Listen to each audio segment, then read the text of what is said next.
Hello friends, welcome to all in this video. दोस्तों, इस video में हम एचपी टेट आर्ट्स के लिए मॉक टेस्ट देखेंगे जिसमें 20 प्लस क्वेश्चंस रहेंगे।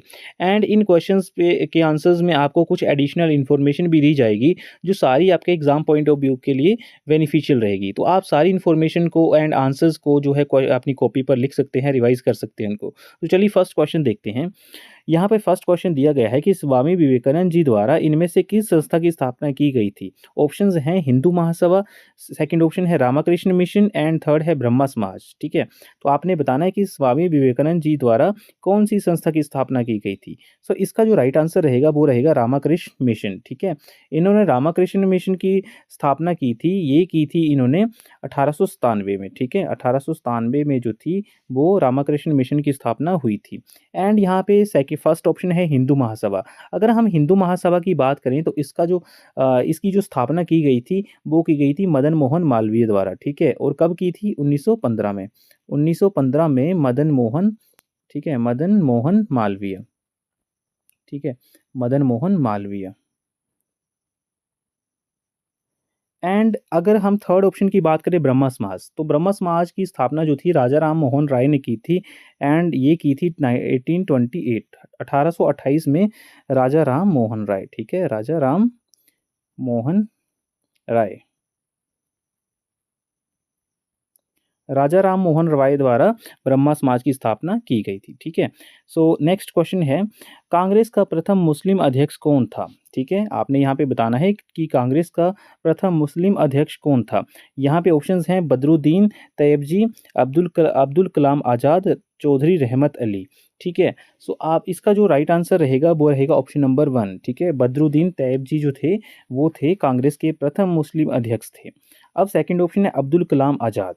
तो अबुल कलाम आज़ाद जो थे ये थे प्रथम शिक्षा मंत्री। ठीक है, स्वतंत्र भारत के प्रथम शिक्षा मंत्री जो थे वो अबुल कलाम आज़ाद थे। ठीक है, यहाँ पर हमने हमने पढ़ा भी है, राष्ट्रपति भी थे हमारे, उनका नाम था अब्दुल कलाम आज़ाद। बट प्रथम शिक्षा मंत्री जो थे स्वतंत्र भारत के वो थे अबुल कलाम आज़ाद। ठीक है, सो ये डिफरेंस है। राष्ट्रपति जो थे वो अब्दुल कलाम आज़ाद थे और इन प्रथम शिक्षा मंत्री जो थे वो अबुल कलाम आज़ाद। ठीक है, सो ये इनके नाम में फ़र्क है थोड़ा, तो इसमें आपने कन्फ्यूज़न नहीं होना है। थर्ड ऑप्शन है चौधरी रहमत अली। सो चौधरी रहमत अली जो थे उन्होंने पाकिस्तान शब्द जो था ना वो उसको खोजा था। ठीक है, या उसको बोल सकते हैं कि पाकिस्तान शब्द के जन्मदाता जो थे वो चौधरी रहमत अली थे। ठीक है, पाकिस्तान जो था इस शब्द का जो नाम दिया था वो दिया था चौधरी रहमत अली ने। ठीक है, सो ये आप इंफॉर्मेशन ऐड कर लेना, एडिशनल है। एंड नेक्स्ट क्वेश्चन देखते हैं। तो नेक्स्ट क्वेश्चन है, तीनों गोलमेज सम्मेलन में भाग लेने वाले भारतीय नेता कौन थे? ठीक है, 3 गोलमेज सम्मेलन हुए थे। ठीक है, ब्रिटिश सरकार और भारतीय नेताओं को वहाँ पे बुलाया गया था। सो उसमें तीनों गोलमेज सम्मेलन में भाग लेने वाले भारतीय नेता कौन थे? तो पंडित जवाहरलाल नेहरू है फर्स्ट ऑप्शन, सुभाष चंद्र बोस है and doctor B R Ambedkar है। ठीक है, सो आपने बताना है इसका कि राइट आंसर क्या रहेगा। सो इसका जो राइट आंसर रहेगा वो डॉक्टर बी आर अम्बेडकर हैं, जिन्होंने एकमात्र भारतीय थे, जिन्होंने भारतीय नेता थे जिन्होंने तीनों गोलमेज सम्मेलन में भाग लिया था। ठीक है, सो इसका right answer doctor B R Ambedkar थे।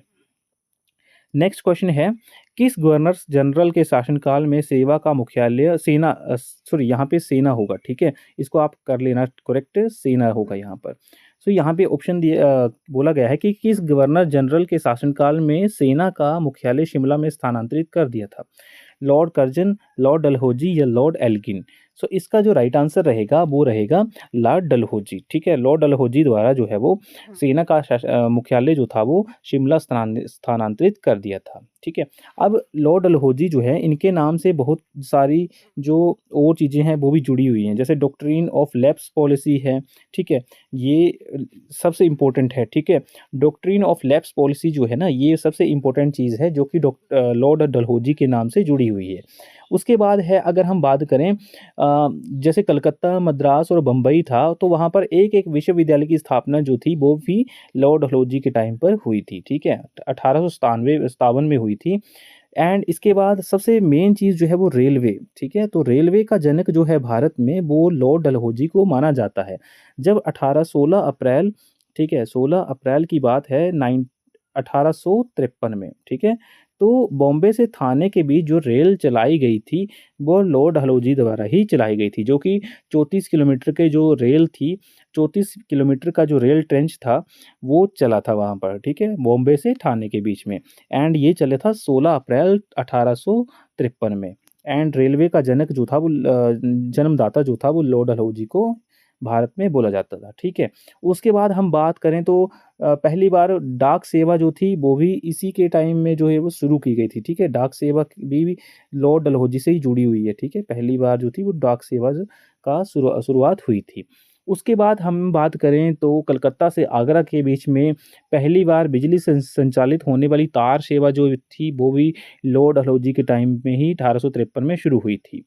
एंड उसके बाद था शिमला से बड़ा नाम इसका जुड़ा हुआ है, तो शिमला को जो है वो ग्रीष्मकालीन राजधानी जो था वो भी लॉर्ड डलहौजी ने ही बनाया था, ठीक है?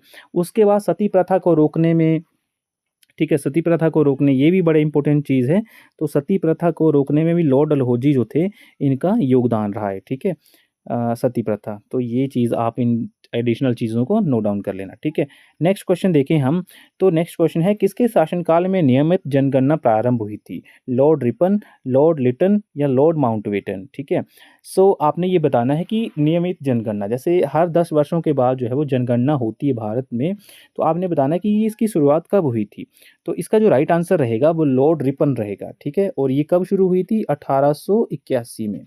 1881 से हर 10 साल बाद जो है वो भारत की में नियमित जनगणना होती है। अगर हम पहली बार बात करें, हाँ, पहली जनगणना कब हुई थी भारत में? तो वो हुई थी 1872 ईस्वी में, ठीक है? 1872 ईस्वी में पहली बार जनगणना हुई थी, ठीक है?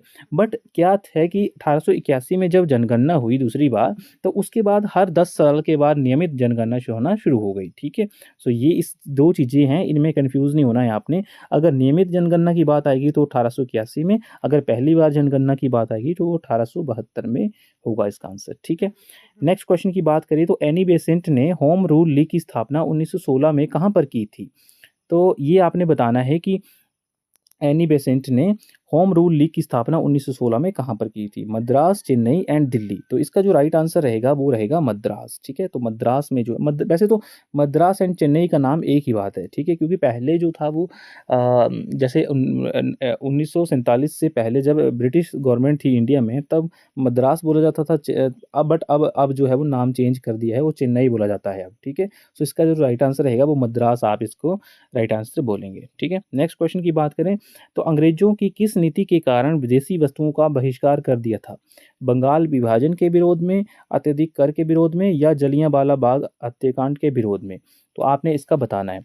सो इसका जो राइट आंसर रहेगा वो रहेगा बंगाल का विभाजन, ठीक है? तो बंगाल जो था एक बहुत बड़ी प्रेसिडेंसी थी, जिसका जो था शासन जो करना या फिर शासन शासन का वहाँ पे जो जिसका शासन चला वो था राजाओं का, तो उनको विभाजित करने के लिए अंग्रेज़ों ने क्या किया था, बंगाल का विभाजन कर दिया था, ठीक है? तो उसी के विरोध में जो था वो भारतीयों ने विदेशी वस्तुओं का जो है बहिष्कार करना शुरू कर दिया था, ठीक है? जलियांवाला बाग हत्याकांड जो हुआ था वो अमृतसर में हुआ था, ठीक है? तो ये हुआ था, भारतीय नेता थे 2 जिनको ब्रिटिश सरकार ने गिरफ्तार कर लिया था, और उसके विरोध में जो था वो जलियांवाला बाग में बहुत सारे लोग जो इकट्ठा हुए थे, ठीक है? तो वहाँ पे जनरल डायर ने क्या किया, वहाँ पर आदेश दे दिए कि वहाँ पर गोलियाँ चला दी जाएँ, जिससे क्या है वो जलियांवाला बाग हत्याकांड हुआ था, ठीक है? सो ये इसका एडिशनल इन्फॉर्मेशन है। वो ये जो हुआ था वो 1919 में हुआ था, अप्रैल 1919 में जो है जलियांवाला बाग हत्याकांड हुआ था, और इसका जो दोषी था वो जनरल डायर था। जनरल डायर, ठीक है? जिसने जो है वो आदेश दिए थे गोली चलाने के। नेक्स्ट क्वेश्चन है सविनय अवज्ञा आंदोलन कब समाप्त किया गया था? ठीक है? कैबिनेट मिशन के बाद, गांधी-इरविन समझौते के बाद या अगस्त प्रस्ताव के बाद? तो इसका जो राइट आंसर रहेगा वो रहेगा गांधी-इरविन समझौते के बाद, ठीक है? गांधी-इरविन समझौता वर्ष 1931 में हुआ था, और उसके समझौते के बाद जो है वो सविनय अवज्ञा आंदोलन जो है वो समाप्त कर दिया था, ठीक है? कैबिनेट मिशन जो था वो हुआ था कि भारत में जो है वो संविधान सभा की स्थापना कैसे की जाए, या फिर भारत में जो है वो भारतीय कैसे संविधान सभा की स्थापना की जाए, या फिर भारत में सरकार कैसी चलाई जाए, तो उसके लिए कैबिनेट मिशन था। एंड अगस्त प्रस्ताव जो था ये था कि संविधान सभा में, ये 1940 से रिलेटेड है। अगस्त प्रस्ताव की बात जो है वो ये इससे जुड़ी हुई है कि जैसे संविधान सभा जो थी, तो नेहरू ने मांग की थी कि संविधान सभा होनी चाहिए। एंड उसमें नेहरू ने ये भी बोला था, ब्रिटिश सरकार से मांग की थी कि जो भी संविधान सभा होगी उसमें भारतीय ही होने चाहिए शामिल, ठीक है, कोई भी विदेशी शामिल उसमें नहीं होना चाहिए। सो इसको जो है वो 1940 में जो है वो ब्रिटिश सरकार ने मान लिया था। एंड इसको जो है वो अगस्त प्रस्ताव या उद्देश्य प्रस्ताव से जो है वो जाना गया था, ठीक है। नेक्स्ट क्वेश्चन की बात करें, नील की खेती के विरुद्ध महात्मा गांधी द्वारा कौन सा आंदोलन किया गया था, ठीक है, असहयोग आंदोलन, भारत छोड़ो आंदोलन, या चंपारण आंदोलन। सो इसका आपने राइट आंसर बताना है। नील की खेती जो है वो बिहार में करवाई जाती थी अंग्रेज़ों द्वारा। एंड इसके जो विरोध में है महात्मा गांधी द्वारा चंपारण आंदोलन जो है वो शुरू किया था। जब महात्मा गांधी बिहार के दौरे पर गए थे तो लोगों से वहाँ पर मिले और लोगों ने महात्मा गांधी को जो है वो अपनी इस समस्या के बारे में बताया। तो महात्मा गांधी ये जानकर फिर चंपारण आंदोलन उन्होंने वहाँ पर शुरू किया था, ठीक है। इसका ये राइट आंसर है। नेक्स्ट है, जलियांवाला बाग हत्याकांड के कारण रविंद्रनाथ टैगोर ने कौन-सी उपाधि त्याग दी थी? ठीक है, इसमें 2 ही ऑप्शन रखे गए हैं, एक तो नाइटहुड एंड केसर-ए-हिंद। तो जलियांवाला बाग हत्याकांड एक बहुत बड़ा हत्याकांड ब्रिटिश सरकार द्वारा करवाया गया था, ठीक है। जनरल डायर जो थे वो इसके मास्टरमाइंड थे। तो ये जो था वो रविंद्रनाथ टैगोर जी ने, जिनको जो है ब्रिटिश सरकार ने नाइटहुड की उपाधि दी हुई थी, तो रविंद्रनाथ टैगोर जी ने जो है वो जलियांवाला बाग हत्याकांड के बाद जो है वो ये नाइटहुड की उपाधि जो है वो वापिस कर दी थी। अगर हम केसर-ए-हिंद की बात करें तो ये महात्मा गांधी से जुड़ी हुई है। एंड ये महात्मा गांधी को जो है वो अ, विश्व युद्ध में भाग लेने के लिए, भारत का विश्व युद्ध में भाग लेने के लिए केसर-ए-हिंद उपाधि जो है वो, एंड ब्रिटेन का साथ देने के लिए केसर-ए-हिंद उपाधि जो है वो महात्मा गांधी को दी गई थी।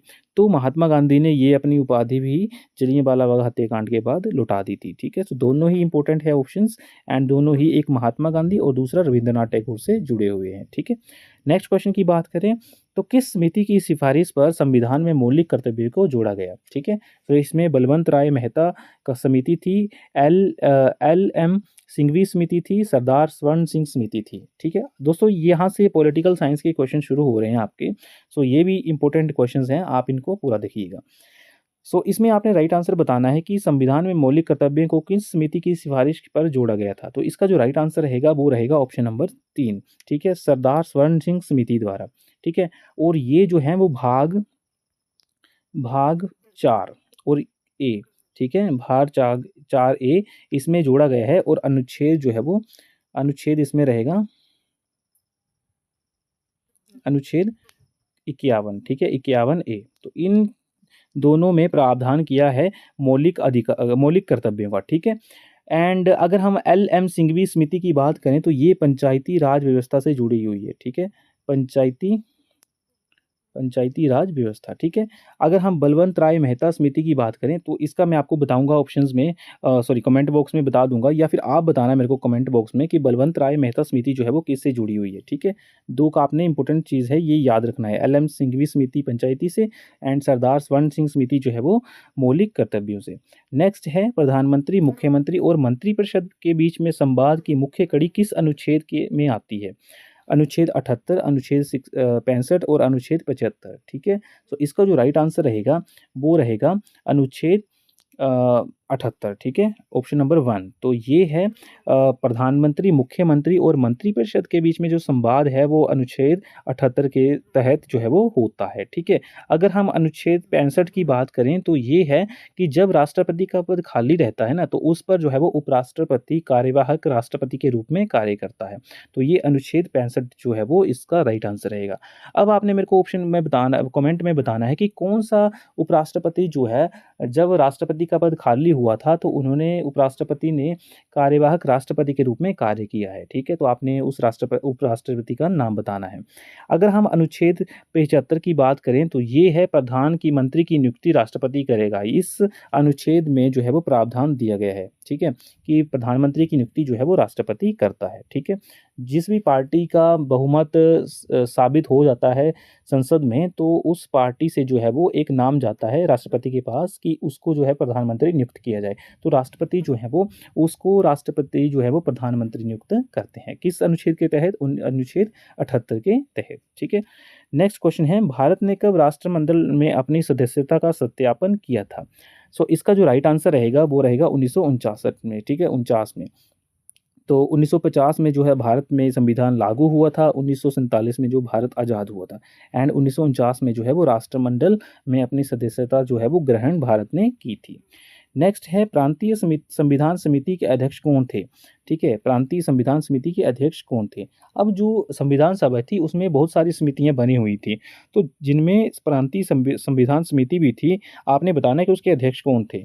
पंडित जवाहरलाल नेहरू, सरदार वल्लभ भाई पटेल या B.R. अम्बेडकर। तो इसका जो राइट आंसर है वो है सरदार वल्लभ भाई पटेल। तो ये प्रांतीय संविधान समिति के सदस्य थे। अगर हम संघीय की बात करें, संघीय संविधान समिति, तो इसके जो थे वो थे पंडित जवाहरलाल नेहरू, एंड B.R. अम्बेडकर की बात करें तो ये थे प्रारूप समिति के अध्यक्ष, ठीक है। तो ये तीनों इंपॉर्टेंट हैं एंड तीनों ही किसी न किसी समिति के अध्यक्ष रहे हैं। तो संघीय की बात आएगी तो पंडित जवाहरलाल नेहरू, सरदार वल्लभ भाई पटेल जो है वो प्रांतीय संविधान समिति, एंड B.R. अम्बेडकर जो थे वो प्रारूप समिति के अध्यक्ष थे।